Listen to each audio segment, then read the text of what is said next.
ನಾಳೆ ಫೆಬ್ರವರಿ 28 ಬುಧವಾರ ಸಂಕಷ್ಟಹರ ಚತುರ್ಥಿ ಬಂದಿದೆ. ಈ ಬಾರಿಯ ಅಂದರೆ ಮಾಘ ಮಾಸದ ಕೃಷ್ಣ ಪಕ್ಷದ ಸಂಕಷ್ಟ ಚತುರ್ಥಿಯ ಗಣೇಶನಿಗೆ ದ್ವಿಜಪ್ರಿಯ ಗಣಪ ಅಂದರೆ ದ್ವಿಜಪ್ರಿಯ ಸಂಕಷ್ಟ ಚತುರ್ಥಿ ಎಂಬ ಹೆಸರಿನಿಂದ ಕರೆಯಲಾಗುತ್ತದೆ. ಪ್ರತಿ ತಿಂಗಳು ಗಣೇಶನಿಗೆ ಸಮರ್ಪಿತವಾದ ಸಂಕಷ್ಟ ಚತುರ್ಥಿಯ ದಿನ ಪೂಜೆ ಮಾಡುವುದರಿಂದ ಪ್ರಥಮ ಪೂಜಿತನ ಅನುಗ್ರಹ ಪ್ರಾಪ್ತಿಯಾಗುತ್ತದೆ. ಹಾಗಾಗಿ ಗಣೇಶನ ಆರಾಧನೆಗೆ ಸಂಕಷ್ಟ ಚತುರ್ಥಿ ವಿಶೇಷ ದಿನ. ಉಪವಾಸ ವ್ರತ ಮಾಡಿ ನಿಯಮಾನುಸಾರ ವಿಧಿವಿಧಾನಗಳಿಂದ ಸಂಕಷ್ಟ ಚತುರ್ಥಿ ಆಚರಿಸುವುದರಿಂದ ಎಲ್ಲ ಕಷ್ಟಗಳು ದೂರವಾಗುತ್ತವೆ ಎಂದು ನಮ್ಮ ಪುರಾಣಗಳಲ್ಲಿ ಹೇಳಲಾಗಿದೆ.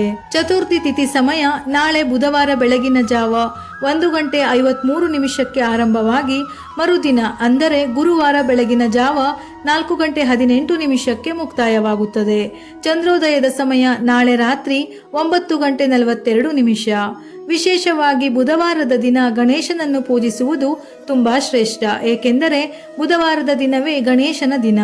ಈ ಬಾರಿಯ ಸಂಕಷ್ಟಹರ ಚತುರ್ಥಿಯು ಬುಧವಾರದ ದಿನ ಬಂದಿರುವುದರಿಂದ ಈ ದಿನ ಶ್ರದ್ಧಾ ಭಕ್ತಿಯಿಂದ ಪೂಜಿಸಿದರೆ ಸಕಲ ಇಷ್ಟಾರ್ಥವೂ ಈಡೇರುತ್ತದೆ. ಇದರ ಜೊತೆಯಲ್ಲಿ ಜಾತಕದಲ್ಲಿ ಬುಧ ಗ್ರಹದ ದೋಷಗಳಿದ್ದರೆ ಸಂಪೂರ್ಣವಾಗಿ ನಿವಾರಣೆ ಆಗುತ್ತದೆ.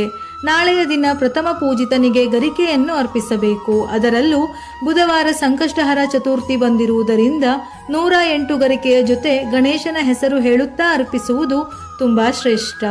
ಪೂಜೆಯ ಸಮಯದಲ್ಲಿ ಗಣಪತಿಗೆ ಸಂಬಂಧಪಟ್ಟಂತಹ ಯಾವುದಾದರೂ ಶ್ಲೋಕ, ಮಂತ್ರ, ಗಣಪತಿ ಉಪನಿಷತ್ತುಗಳನ್ನು ಪಠಿಸಿದರೆ ತುಂಬಾ ಒಳ್ಳೆಯದು.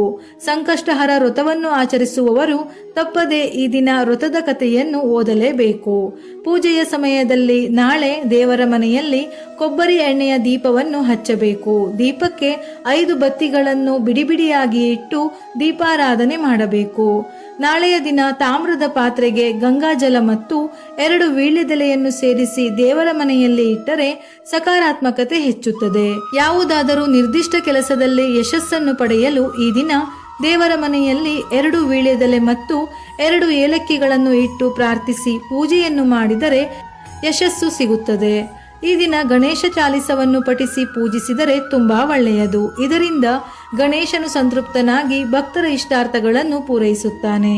ನಾಳೆ ಬುಧವಾರ ಸಂಕಷ್ಟ ಚತುರ್ಥಿಯ ದಿನ ವಿಶೇಷವಾಗಿ ಸಂಜೆಯ ಸಮಯದಲ್ಲಿ ಶುದ್ಧವಾದ 2 ಎಕ್ಕದ ಎಲೆಗಳಿಗೆ ಅರಿಶಿನ ಕುಂಕುಮವನ್ನು ಹಚ್ಚಿ ತುಪ್ಪದ ದೀಪವನ್ನು ಹಚ್ಚಿದರೆ ಬುಧಗ್ರಹದ ದೋಷಗಳು ನಿವಾರಣೆ ಆಗುತ್ತದೆ.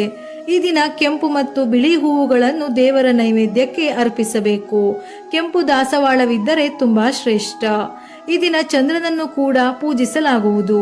ನೀರು, ಶ್ರೀಗಂಧ, ಅಕ್ಕಿ, ಹೂವುಗಳಿಂದ ಚಂದ್ರೋದಯದ ಸಮಯದಲ್ಲಿ ಚಂದ್ರನಿಗೆ ಅರ್ಘ್ಯವನ್ನು ಅರ್ಪಿಸಿ ವ್ರತವನ್ನು ಸಂಪೂರ್ಣಗೊಳಿಸಬೇಕು. ಸಂಕಷ್ಟ ಚತುರ್ಥಿಯ ದಿನ ಗಣಪತಿಯನ್ನು ಪೂಜಿಸುವುದರಿಂದ ಮನೆಯ ಎಲ್ಲ ನಕಾರಾತ್ಮಕ ಶಕ್ತಿಗಳು ದೂರವಾಗುತ್ತದೆ. ಗಣಪತಿ ಮನೆಯ ಎಲ್ಲ ಅಶುಭಗಳನ್ನು ತೊಡೆದುಹಾಕಿ ಆಯುರಾರೋಗ್ಯ ಆಯುಷ್ಯವನ್ನು ಕರುಣಿಸುತ್ತಾನೆ. ಇಷ್ಟಾರ್ಥ ಸಿದ್ಧಿಯಾಗಿ ಕುಟುಂಬದ ಏಳಿಗೆಯ ಜೊತೆ ಮನೆಯಲ್ಲಿ ಆರ್ಥಿಕ ಸಂಕಷ್ಟಗಳು ನಿವಾರಣೆಯಾಗಿ ಸುಖ, ಸಂತೋಷ, ಸಮೃದ್ಧಿ ನೆಲೆಸುತ್ತದೆ. ವಿಡಿಯೋ ಇಷ್ಟ ಆಗಿದ್ದಲ್ಲಿ ಮರೆಯದೆ ಲೈಕ್ ಮಾಡಿ, ನಮ್ಮ ಚಾನಲ್ ಅನ್ನು ಸಬ್ಸ್ಕ್ರೈಬ್ ಮಾಡಿ. ಉಪಯುಕ್ತ ಮಾಹಿತಿಯೊಂದಿಗೆ ಮತ್ತೆ ಭೇಟಿಯಾಗೋಣ.